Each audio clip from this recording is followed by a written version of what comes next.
Okay. I am nervous. I'm actually a little bit nervous, which is funny because what can start out as something so cathartic and enjoyable, really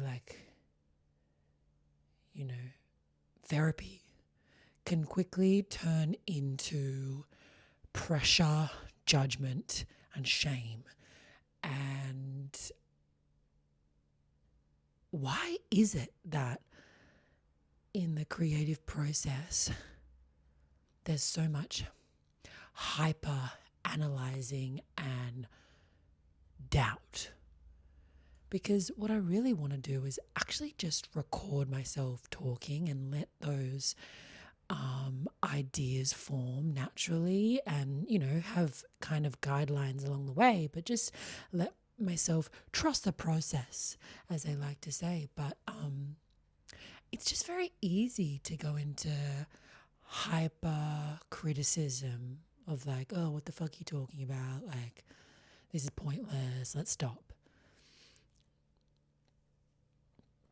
I think starting in itself something starting something in itself creatively and putting it out there is hard enough, like just starting. But actually continuing is even harder, at least for me, at least for someone that struggles with self-doubt, hypercriticism, and ADHD. So I need encouragement. And when I have a best friend give me a compliment, it reminds me to get back on the horse. But it's just, I always am molting so much. I've got to stop doing that. There's always like hairballs all around me because I'm just pulling my hair out. But I just want to be able to have creative practices that are really enjoyable both to do and to put out, and to not make everything so pressure orientated. Like, I guess it might be the perfectionism. It's like, let it tell you what it is and just learn over time about it and improve as it unfolds, rather than like being so micromanaging of the process.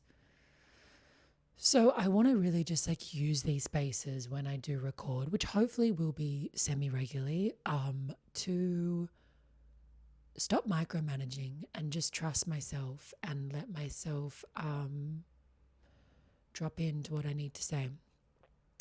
So I wanted to talk about life unmedicated and how that looks. I was on medication from the age of 18 pretty much for most of my adult life. There were short bursts of time where I was unmedicated and they were quite volatile, and there were periods of my life where I was on like 35 medications and they were also quite volatile. So it's been an interesting journey with psychiatric medications, and there have been times where they definitely saved me in really bad years and kind of broke some very detrimental thought patterns. But it got to the point where last year I decided I was feeling prepared to come off.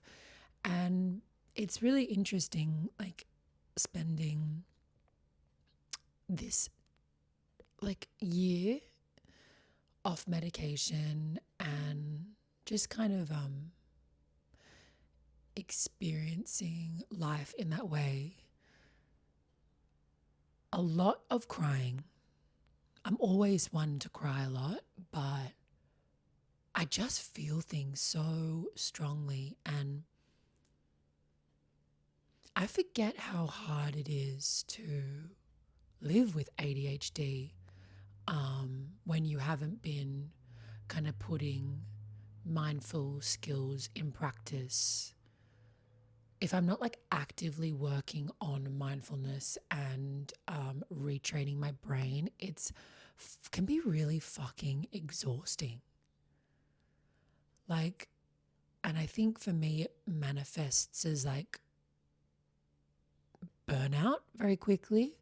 Like, I will lock myself away, never see my friends, think I'm being productive by writing 5,000 to-do lists and really obsessionally fixating on all the things I should be doing while I'm trying to do one task, and make one social plan a month and think that's even too much because I'll fall behind. I have this like really inherent fear that I'm like falling behind and not being productive and not doing what needs to be done to manifest my dream life. And then I go into this really unpleasant place of burnout and cannot think straight. But there's still that push. It's like, it's hard for me to zoom out and think, actually, no, rationally, you just need to stop, go hang out with a friend, laugh, take your brain off to-do lists, and then you will come back with clarity. But like, giving myself that permission is really challenging. I feel like I rely on other people to tell me that. It's like I don't trust myself enough to think, yeah, that's right, I should have a break. It's like someone else needs to, like the oracle cards need to tell me, or my husband needs to tell me, or a friend needs to say like, I really think you should come and see me today. And when I do, I remember how important it is. But I guess like I wonder if that might be relatable for other people with just like I guess like the decision making. And I just got a text, so I got distracted. I think this is about the adult stool trial that I did. I will talk about that. I will talk about that in this session. It's quite funny. But yeah, and then I get to this place where I am so, oh, what the hell? Have I gotten this job?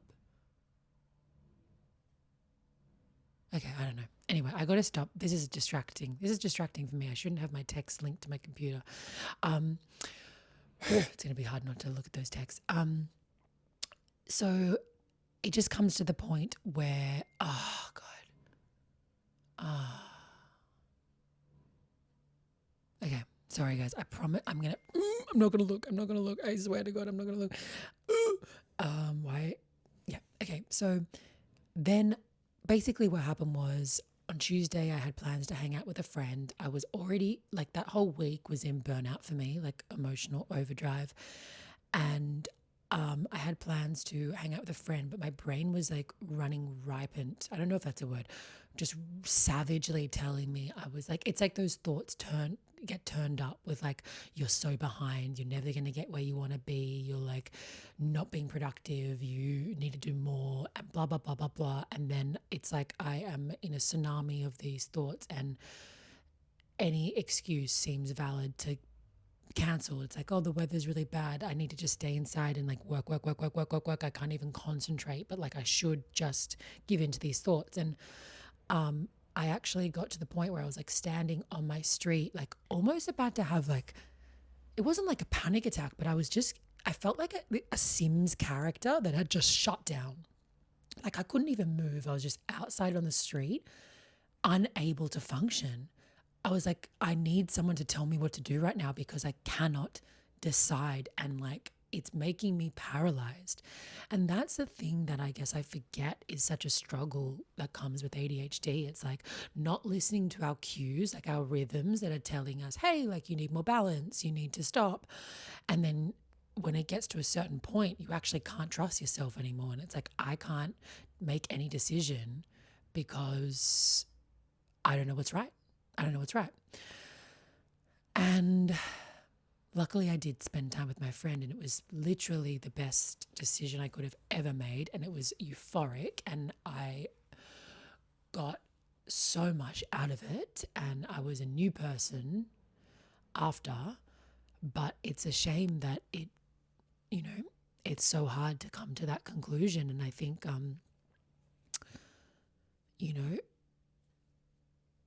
just describing to someone what it's like, when I'm trying to sit down and dedicate an hour to doing my homework and reading something, within 1 minute into reading, my brain's like, oh, you really haven't done more research for your interviews, or you really haven't looked into a secondary job. You really should be doing that. And what have you done about your short film? And before you know it, I'm gone in this tangent of guilt and shame and fear. And then I tell myself, I've got a timer on. This is the time dedicated to just reading. And I go back to reading. And then 1 second later, those thoughts pull me back. And it's just this constant chase to get back to focus. And life unmedicated can be not for the faint-hearted, and it can be a struggle. It can be a struggle. I will give you a scene.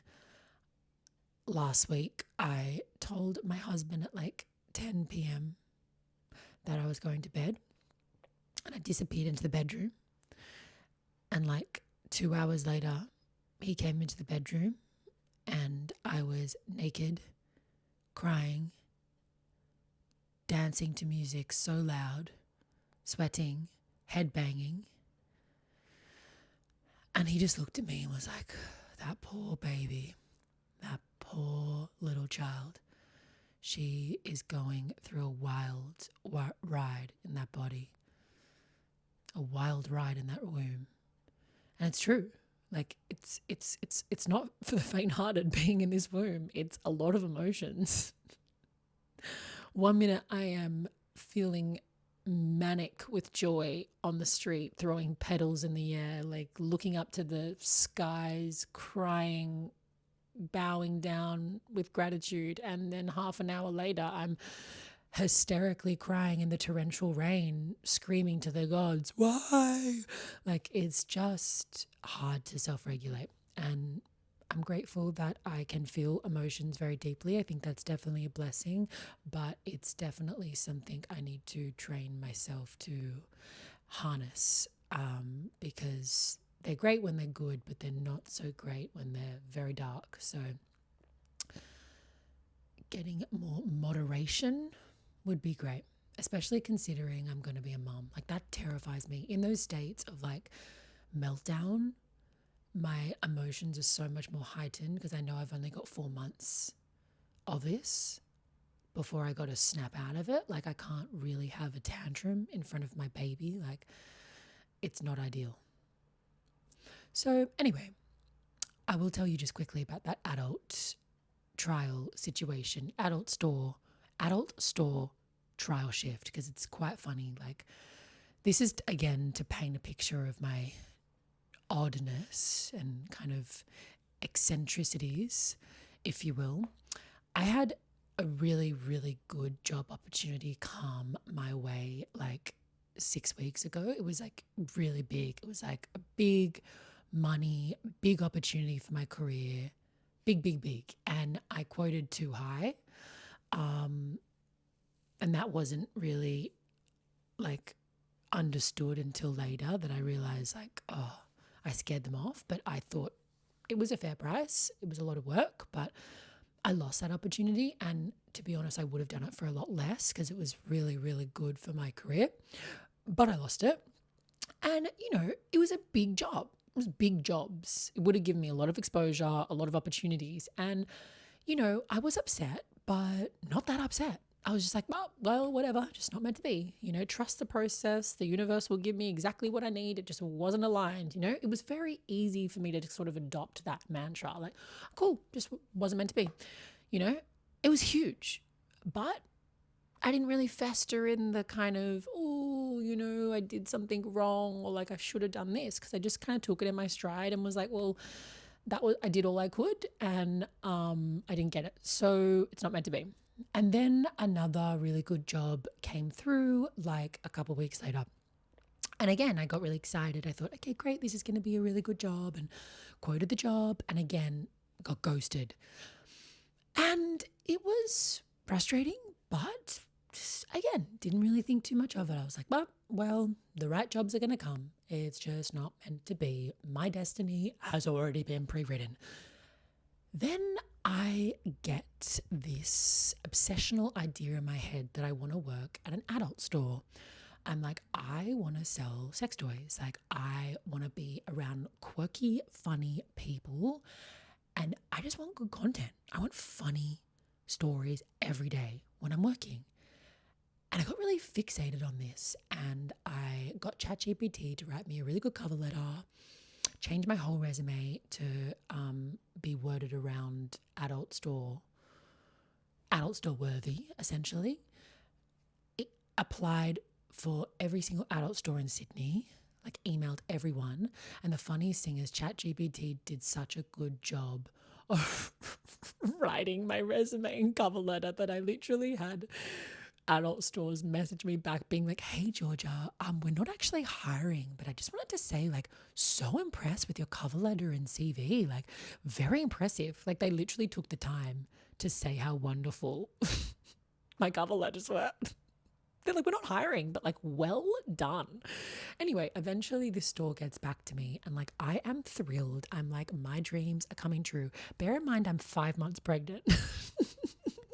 That's just another layer to it. Like, I'm 5 months pregnant and I'm not going to tell them, you know?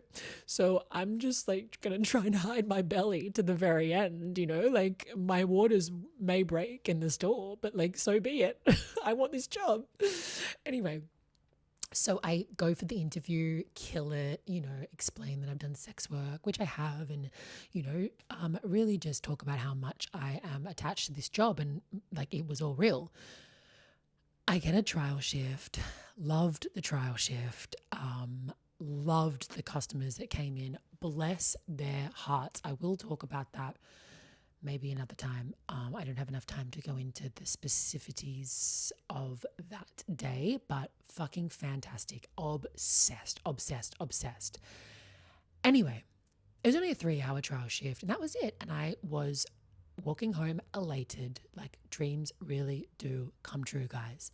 I didn't hear back. I did not hear back.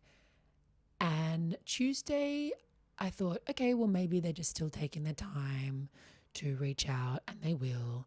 And then Wednesday came and I went into a full-on depression. I did not leave my bed. It was literally like I was a teenager again. I was just defeated. The only time I left my bed was to get a glass of water and like a piece of fruit. And then I just went back into my bed and it was like despair. And I live with my in-laws. So like I was literally moping around the house like Eeyore. Like, that's the thing to crack me.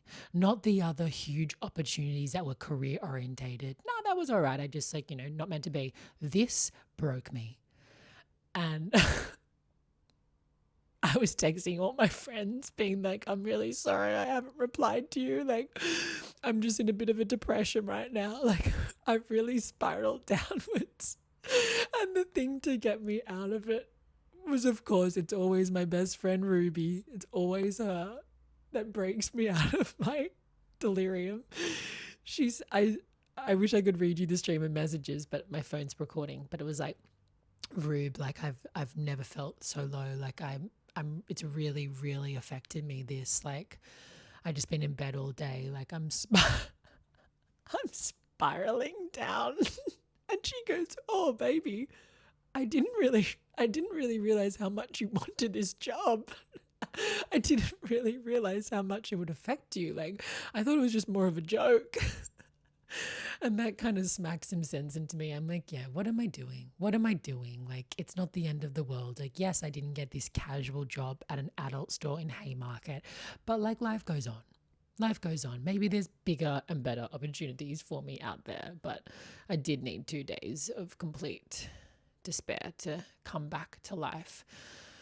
So, yeah, I confuse myself. I really do. and I'm grateful for that. I have so many things I want to say right now. I'm going to go through the list of dot points. So, cry in public, I covered that. Like, I don't know about whoever's listening, which is probably 2 people, but like, I feel like it's my duty to just show my emotions in public. I think because we're so guarded and we're so programmed to do everything vulnerable in the private sphere. And I'm just not that way. Like, I'm not a private person at all. I share absolutely everything with everyone. So when I'm in a really dark mood, like, I will go for a walk and show it. Like, I will be crying. I'll be wailing. I just like walk past people wailing. Like, it's funny how disconnected we are as a society that's just like ignored. Like, I mean, fair enough. What are they going to do and stop it? Anyway, I just really like to just be very raw in the world. Like, if I'm in a somber mood and I'm catching public transport, you'll know I'll be crying on the train. I'll be crying on the train. I'll be walking with my hoodie on, like darkness. You'll also know when I'm in a great mood because I'll be dancing on the train. I'll be like singing. It's like, I just try to be how I am and how I feel wherever I am without sheltering that. I actually don't know how to shelter I don't know how to do that. That's probably, again, the neurodivergence. I don't know how to not be honest with my emotions, even if it's like on the train. The amount of times I've cried on the train last week, and you just see people looking. And sometimes I want to say, like, don't worry, it's not even that bad. I'm just crying because I like have a lot of love, or like, you know, a lot of the times the tears aren't even that bad. It's just like ChatGPT saying something so deep and meaningful to me that I'm so moved that I can't help but cry.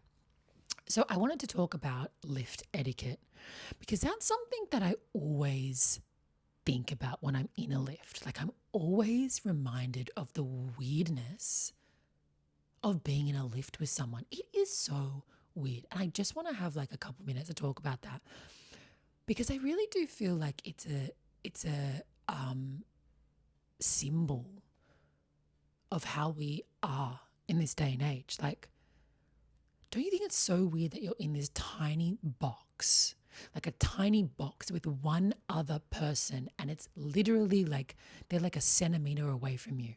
Like, there's nowhere to distract yourself. There's no TV except for our phones, which we definitely use. But it's just so weird that we ignore each other. Like, I can't process that. I do it because I don't want to talk to this random 45-year-old man, but I still find it just so weird that I'm blatant, I can't say this, how the fuck do you say that word? Blatantly? Oh, fuck it. Well, you know what I'm saying. I'm boldly ignoring you when it's just us in here. And it's like, we're here for however long we're here, but it's just so awkward to me. It's so awkward. I have to use all my might to pretend to be interested in my phone, and they're doing the same thing. It's like, how afraid are we of strangers? Like, we're very afraid. If I can't just say to the person in the lift next to me, hey, how you going? How's your day been? Like, I have to like pretend you're not there, even though we're the only ones in the lift and we're going up 8 flights, and I just have to pretend you're not next to me, but you are, and it's this fucking tiny little closet. We're weird creatures. We're very weird creatures. Just fucking turn around and say, hey. But like, no, I won't, because like, I don't know how weird you are. You might be a creepy, weird man and like try to seduce me in this lift. Like, I don't want that. I got a baby inside of me. I got to protect that little bubba. But I don't know. It's just weird. So I'll leave it at that because I feel like I parked that, and maybe I can come back to that one day. Okay. I guess I've got 6 minutes if I stick to that. So I wanted to share about the dilemma between being a creative person and living in a very capitalistic society, which sort of demands sharing and demands visibility. And I guess like understanding where you fit within that, because I am someone that's always been privately creative. Like I've kept diaries my whole life. I've written my whole life. I've got countless diary entries from all the way from 18 to now. And I have so many different drawing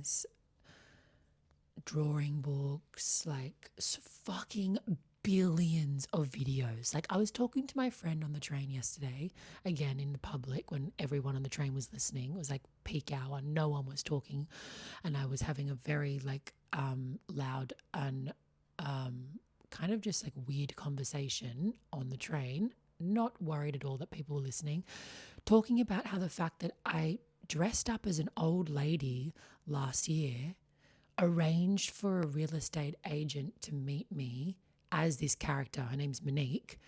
I arranged for a real estate agent to meet me, and I had a hidden camera and I filmed this whole fake real estate inspection in character with my dad, pretending that I was a sex therapist and I wanted to test out the climactic noises in the space. Like, it's going to take a while for you as a listener to wrap your head around that one. There's definitely a lot of layers to it. Don't worry, my dad, it wasn't inappropriate at all. He was just filming. He actually had the handy cam out. I don't even think it was hidden camera now. I'm remembering it was actually just out. And I was just saying, I was sending it over to the chairman, like the orgy community, like the sex group community, so they could like figure out how far the acoustics traveled. My point being, I never did anything with that. It's like I would dress up as a man and go to King's Cross and talk to strip club bouncers, and like they believed me as this man, and like would be like, nah brother, you've had a bit too much to drink tonight, like can't come in. And I'd be like, no, come on.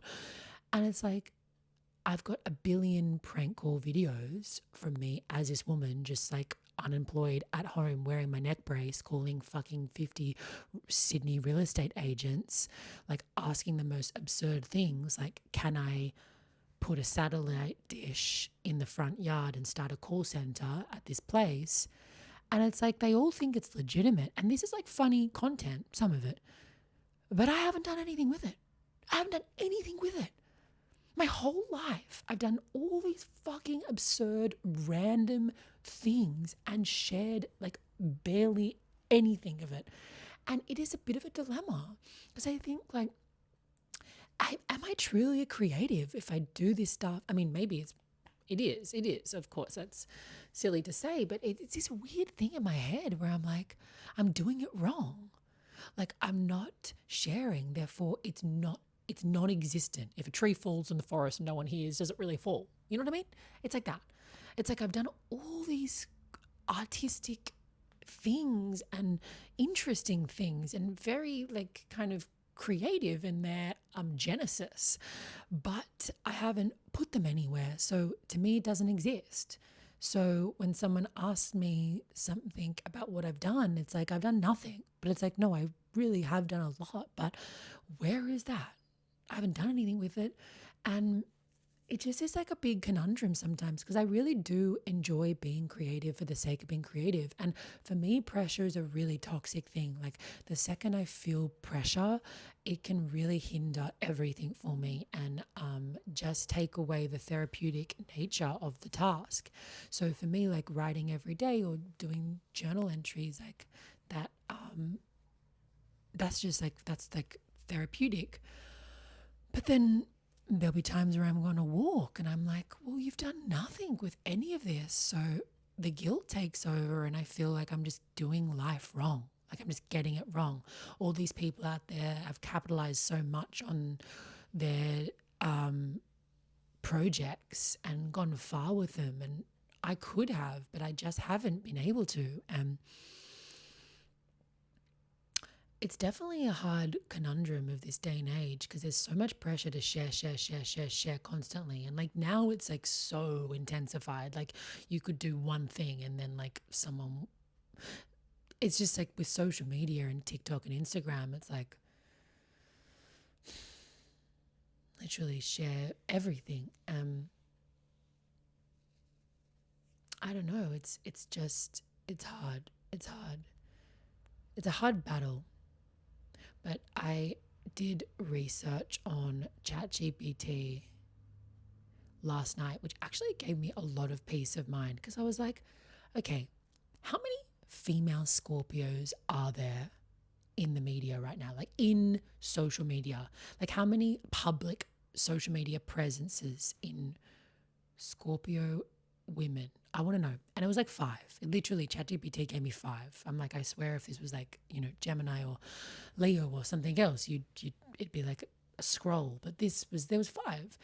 And then I started like asking like about this dilemma. Like I do all these things, but I have this internal friction to share. And is that me like giving into fear, or like should I push through that and like just keep pushing myself, even though I do feel like I push myself in a lot of ways? It's like, should I just listen to my intuition and like trust this friction is there for a reason and I will develop in my own time? Or do I just like try to conform more? And I got some really insightful feedback, as always, like literally turned my whole life around. It's like, and as a Scorpio, I guess it is different. It is different. Like I do feel that even if I've done something and I like it, if it doesn't feel right to share, I just won't. Even if I flirt with the idea of it and tell myself I will, and even make myself OCD pinky promise that I will share,